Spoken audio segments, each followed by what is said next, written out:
வணக்கம்.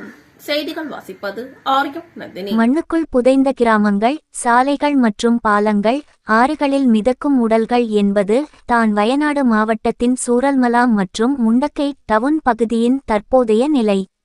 அங்கு செவ்வாய்க்கிழமை ஜூலை 30 அதிகாலை ஏற்பட்ட கடுமையான நிலச்சரிவில் உயிரிழந்தோர் எண்ணிக்கை தற்போது வரை 400 நெருங்கியுள்ள நிலையில் அங்கு ஒரே நாளில் 300 மில்லி மீட்டர் அளவு மழை பெய்ததால் ஏற்பட்ட வெள்ளப்பெருக்கினை தொடர்ந்து நிலச்சரிவு ஏற்பட்டு இந்த துயரம் நிகழ்ந்துள்ளது.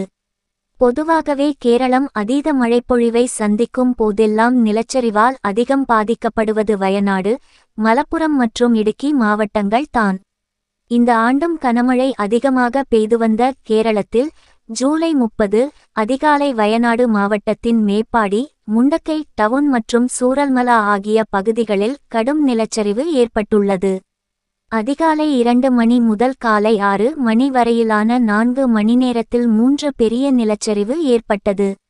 இதில் முண்டக்கை டவுன் பகுதியில் 2 முறை நிலச்சரிவு ஏற்பட்டதாக அங்குள்ளவர்கள் தெரிவித்துள்ளனர். அதேபோல் சூரல்மலா கிராமத்தின் ஒரு பகுதி நிலச்சரிவில் சிக்கி முற்றிலும் சிதிலமடைந்துள்ளது. இந்த கிராமத்தில் 1000க்கும் மேற்பட்ட வீடுகள் நிலச்சரிவில் அடித்துச் செல்லப்பட்டுள்ளதாக அப்பகுதி மக்கள் கூறியுள்ளது அச்சத்தை ஏற்படுத்தியுள்ளது. பாலம் சேதம், மீட்பு பணியில் ஈடுபட்டுள்ள பேரிடர் படையினர் நிலச்சரிவால் ஏற்பட்டுள்ள பாதிப்பின் தாக்கம் சரியாக தெரியவில்லை என கூறுகின்றனர். அங்குள்ள பாலம் ஒன்று முற்றிலும் சேதமடைந்தது காரணமாக சேதங்களை மதிப்பிட முடியவில்லை. சூரல்மலா கிராமத்தை தாண்டி தான் முண்டக்கை டவுனுக்கு செல்ல முடியும். 2 ஊர்களையும் இணைக்கும் பாலம் கனமழை நிலச்சரிவால் சிதிலமடைந்துள்ளது. இதனால் முண்டக்கை டவுனுக்கு மீட்புக்குழு செல்வதில் சிரமம் நிலவுகிறது. இதனால் முண்டக்கை டவுன் முற்றிலும் தனிமைப்படுத்தப்பட்ட பகுதியாக மாறியிருந்தது. சில நாட்களுக்கு முன் அரசின் 2 ஹெலிகாப்டர்கள் அங்கு தரையிறங்க முயற்சித்தது. ஆனால் காலநிலை மோசமாக இருப்பதால் அங்கு தரையிறங்க முடியாமல் மீண்டும் கோழிக்கோட்டுக்கு திரும்பியது. முண்டக்கை டவுன் பகுதியில் அதிகாலை 3:15 மணியளவில் மீண்டும் நிலச்சரிவு ஏற்பட்டதில் புனிச்சிரிமட்டம் பகுதியில் இருந்த நூற்றுக்கணக்கானோர் காணாமல் போயுள்ளதாக அங்குள்ள ரிசார்ட் ஒன்றில் தங்கியிருக்கும் யூனுஸ் என்பவர் ஊடகத்திடம் தெரிவித்துள்ளார். முண்டக்கை டவுனில் மட்டும் கிட்டத்தட்ட 100 வீடுகள் நிலச்சரிவில் சிக்கியிருக்கலாம் என்கிறது முதல்கட்ட தகவல். முண்டக்கை டவுனுக்கு அடுத்த அட்டமலை கிராமத்தில் ஓடும் ஆற்றில் 6 சடலங்களை அக்கிராம மக்கள் மீட்டெடுத்துள்ளனர். இவை முண்டக்கை டவுனில் ஏற்பட்ட நிலச்சரிவில் சிக்கி உயிரிழந்தவர்களின் சடலங்கள் என்று கூறப்படுகிறது. 8 மீட்டர் நீளமுள்ள இந்த ஆறு வெள்ளப்பெருக்கு காரணமாக தற்போது சீற்றத்துடன் பாய்கிறது என்பதால் முண்டக்கை டவுனில் உயிரிழந்தவர்களின் சடலங்கள் இந்த ஆற்றில் மேலும் கிடைக்கலாம் என அஞ்சப்படுகிறது.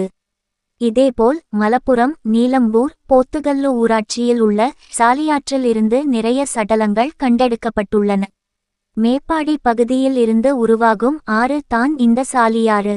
மேப்பாடியில் ஏற்பட்ட நிலச்சரிவில் இருந்து வெளியேறும் நீரும் சகதியும் ஆற்றில் கலப்பதால் சாலியாறு பார்ப்பதற்கே அபாயகரமாக இருப்பதாக அப்பகுதி மக்கள் அச்சம் தெரிவித்துள்ளனர். அப்பகுதியைச் சேர்ந்த மற்ற கிராம மக்கள் மீட்பு பணிகளில் ஈடுபட தொடங்கியுள்ள வேளையில் கண்ணூரில் இருந்து இந்திய ராணுவம் மீட்பு பணிக்கு விரைந்துள்ளது. இதேபோல் தமிழகத்தின் குன்னூரில் இருந்தும் ராணுவ வீரர்கள் மீட்பு பணிக்கு விரைந்துள்ளனர். பாதிக்கப்பட்ட பகுதிகளை நேரில் கள ஆய்வு செய்து செய்திகளை தெரிவித்து வரும் மனித உரிமைகள் மீட்பு பத்திரிகையின் உதவி ஆசிரியர் ரெதீஷ் அவர்கள்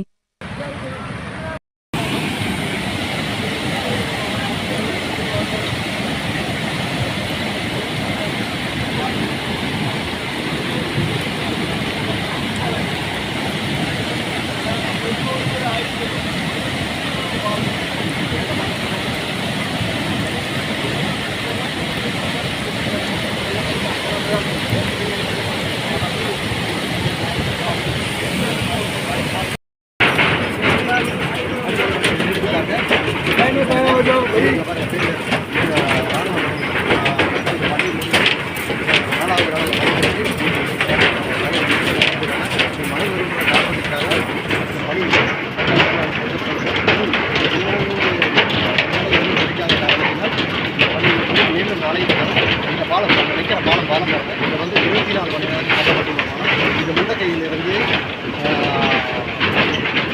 சூரல்மலை பல உயிர்கள் மீட்கப்பட்டுள்ளன. மனித உரிமை மீட்புக்காக ரிப்போர்ட்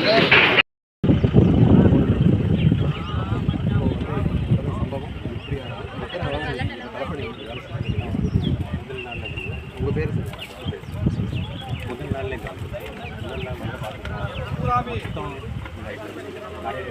நைட்டு வந்து மொத்தமாக தண்ணி வந்து அந்த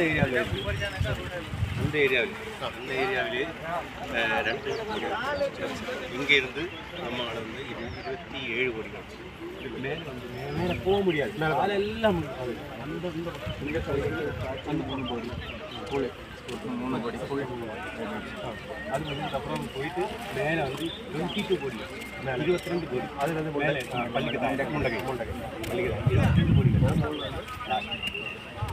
அப்படி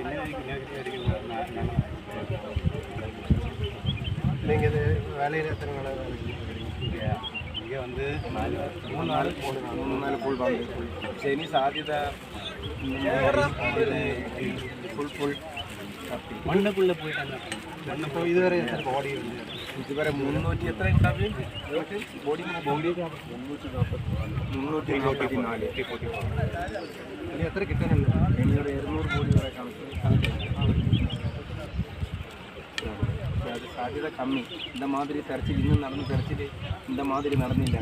எல்லா சைடும் volunteers army NDRF full team police fire police full team அப்போ ஒன்றுமே கிடைக்காது. இன்னும் கிடைச்சது 2 பாடி ரொம்ப ட்ரை பண்ணுறாங்க.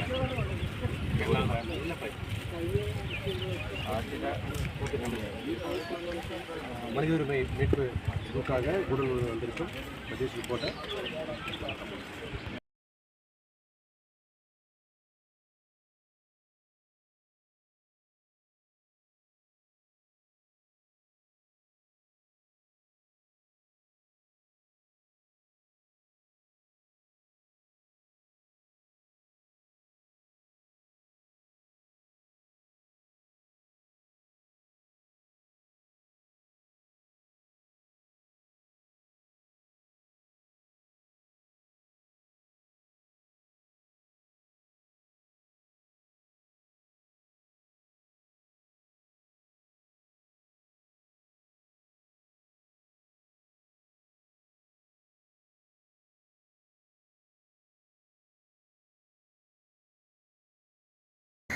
இத்துடன் செய்திகள் முடிவடைந்தன. இனி செய்திகள் நாளை தொடரும். உங்களிடமிருந்து விடைபெறும் மனித உரிமைகள் மீட்பு செய்தியாளர் ஆர்யா நந்தினி. செய்திகளை உடனுக்குடன் தெரிந்து கொள்ள மனித உரிமைகள் மீட்பு சேனலை சப்ஸ்கிரைப் பண்ணவும், பெல் ஐகான் கிளிக் பண்ணி ஆல் கிளிக் பண்ணவும். நன்றி, வணக்கம்.